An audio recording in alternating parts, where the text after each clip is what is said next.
Siemano strzelcy, dzisiaj odcinek, na który sam czekałem. Ponad pół roku czekałem na ten karabinek, ale w końcu jest. Dlaczego tak bardzo mi na nim zależało? Ponieważ często pytacie, co polecam i co nie jest drogie, a nadaje się także do HFT. Być może właśnie to będzie game changer dla osób zaczynających przygodę ze strzelectwem terenowym Hunter Field Target. Dzisiaj sprawdzimy, czy te 6 miesięcy czekania było warte każdej sekundy.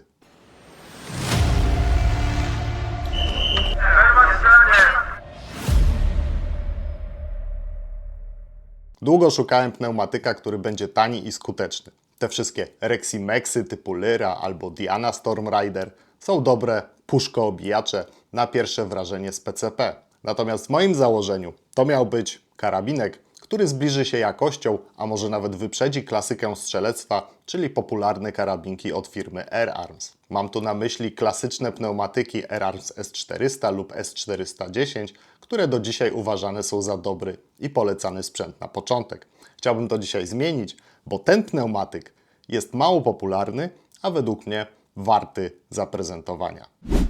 Sprawdźmy zatem, czy Effecto PX5 Pro dorówna takiej marce jak Air Arms, czy może nawet pobije inną markę Weihrauch ze swoim HW100, również polecaną na początek do strzelectwa terenowego Hunter Field Target. Zacznijmy od tego, co dostajecie w komplecie. Na początek, pierwszy szok jaki przeżyłem, to jak ogromna paczka przyszła ze sklepu Ballistas, a w środku przepiękny, popielaty futerał ze skórzanymi wykończeniami. Jest co prawda duży, ale w środku też nie jest mały sprzęt. Po otwarciu wygodnych zamków robi się jakby luksusowo. Karabinek w osadzie z drewna, sztywno umieszczony w futerale. Dodatkowe akcesoria zamknięte w ładnym pudełeczku. Certyfikat producenta dotyczący limitu energii, w pudełeczku jeszcze zapasowe o-ringi, 2 magazynki i nawet moderator, jeśli chcemy wyciszyć nasze Effecto. Super zestaw. No to mamy to. Effecto PX5 Pro w kalibrze 4,5 mm w limicie do 17 J. U góry szyna 11 mm, a pod spodem mini szyna Picatinny 22 mm. Korzystając z niej założę sobie bipod. 275 cm3 kartusz, który można naładować do ciśnienia 240 bar. Nie jest lekki, bo przy tych parametrach i prawdziwej osadzie z drewna waży prawie 4 kg. Do tego dochodzi lufa 580 cm i długość cała to aż 110 cm. Nie z przypadku w tle dzisiaj widzicie karabinek Steyr Challenge.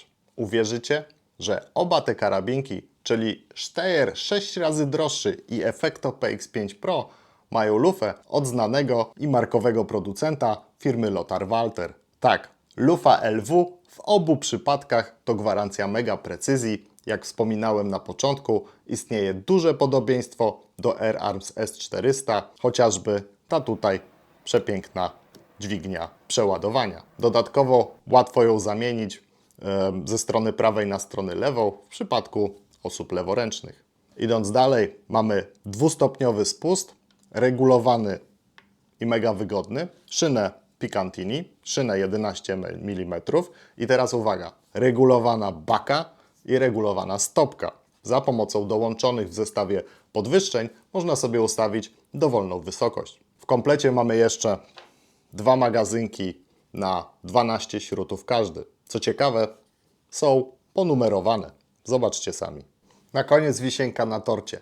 Pneumatyk strzela w limicie do 17 J, na co producent daje certyfikat. I wszystkie strzały w całym przedziale są równe, bo Effecto PX5 Pro posiada wbudowany regulator. Jak dla mnie technikalia tego sprzętu to po prostu petarda. Zapytacie więc, jaka jest jego cena? Kupiłem go w czeskim sklepie Ballistas za 2400 zł. Porównując więc z klasykami typu Air Arms w okolicy obecnie ponad 3000 zł, czy Weihrauch ze swoim flagowym HW100 za ponad 5000 zł, Effecto jest znacznie tańsze i moim zdaniem oferuje więcej. Szczególnie jeśli zastanawiacie się nad startem w strzelectwie terenowym Hunter Field Target. W opisie zostawiam Wam kod rabatowy do sklepu Ballistas Na chwilę obecną to praktycznie jedyny sklep, żeby zdobyć go w limicie, w supercenie i jeszcze w kalibrze 4,5 mm. Widywałem co prawda jeszcze inne osady, na przykład w laminacie, ale w 4,5 mm nie widziałem ich dostępnych. Dobra, zakładamy lunetę i pokażę Wam, jak ten sprzęt lata. Na strzelnicę założę Valiant Zephyr 6x20x50, który de facto też mam ze sklepu Ballistas. Taka luneta na 25 metrów to trochę przerost formy nad treścią, jeśli chodzi o strzelectwo terenowe, ale do strzelania w tarczę na strzelnicy będzie dobra do nagrywki, ale finalnie do, tak jak wspominałem, HFT zmienimy ją na Valiant Temys 10x32. Ja zakładam sobie lunetę i lecimy na strzelnicę. Do następnego. Jest chwilę później, ze sobą mam Effecto PX5 Pro, naładowany do około 210 bar. Dzisiaj miało nie być słońca, jest słońce, miało nie wiać, wieje, więc wyniki będą jakie będą. Dlatego strzelamy na 25 metrów. Wykorzystamy kilka rodzajów śrutu 4,5 mm. Niektóre będą 4,50, niektóre 4,51, a nawet będzie 4,53 mm. I zrobimy sobie taki challenge, że stworzymy sobie dwie grupy po 3 rodzaje śrutu. Pierwsza grupa to będzie quiz, HN i JSB śrut. Z tego wybierzemy najlepsze skupienie i zrobimy też bratobójczą walkę śrutów JSB z różnych matryc i tak samo wybierzemy najlepsze skupienie. No i potem z tych wszystkich strzelimy jeszcze raz i zobaczymy, który śrut najlepiej spisuje się w tej wiatrówce, w tym pneumatyku Effecto PX5 Pro. No i co? Chodźcie ze mną.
I kto wygrał? JSB czy quiz? Według mnie no wyniki są mega.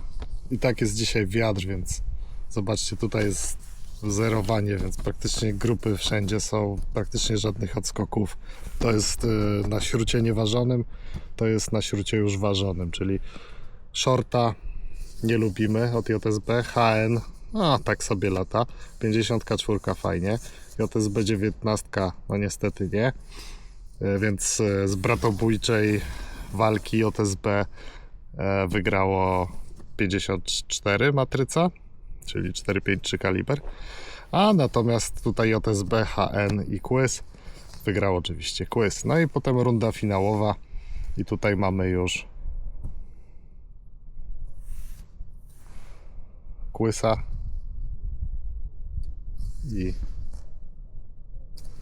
kurde, no trudno o jednoznaczny werdykt.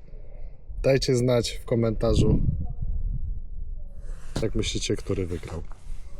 Czas na podsumowanie. Pół roku czekania. Czy kupiłbym go znowu? Zdecydowanie tak.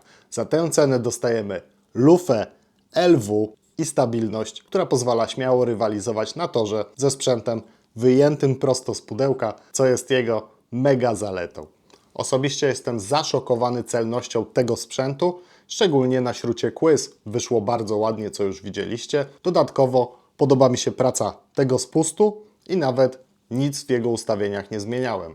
Jeśli zaś chodzi o ilość powietrza z pełnego kartusza, to przekłada się ona na mega dużą ilość strzałów, bo aż 160. Także wcześniej się znudzisz, niż zabraknie powietrza. Jakie są zatem minusy? No, nie każdemu spodobają się wymiary i waga tego sprzętu. To jest ogromna armata. Dodatkowo magazynki. Jak dla mnie out. Pokażę Wam na przebitkach, jak się ładuje, bo chwilę się nad tym musiałem zastanowić, zanim zajarzyłem. Finalnie magazynki i tak są do olania, bo będę używał wkładki jednostrzałowej na zawodach. Z magazynkiem startować niby można, ale to bez sensu, bo ładować go trzeba po jednym śrucie przed każdym stanowiskiem strzeleckim na zawodach Hunter Field Target. Dodatkowo, jak spojrzycie, ten magazynek jest bardzo wysoki i możecie zapomnieć o niskim montażu. Zobaczcie, jak tu jest mało miejsca. No może wejdzie jeszcze średni montaż. Zobaczymy, jak założymy sobie Valianta Temysa 10x32 później.